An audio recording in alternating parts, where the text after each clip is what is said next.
Good day mga kakusina! Nandito naman tayo. I-share ko lang sa inyo yung pagluto namin ng roasted chicken sa air fryer.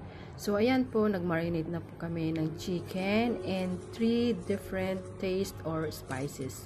So ayan, inaayos na lang namin dyan sa loob ng air fryer para magkasya po at para maluto siya ng mabuti. So, ayan po. Ilagay lang natin, ayusin natin. Then, i-preheat lang natin siya ng 5 minutes. Then, after 5 minutes, pasok na natin.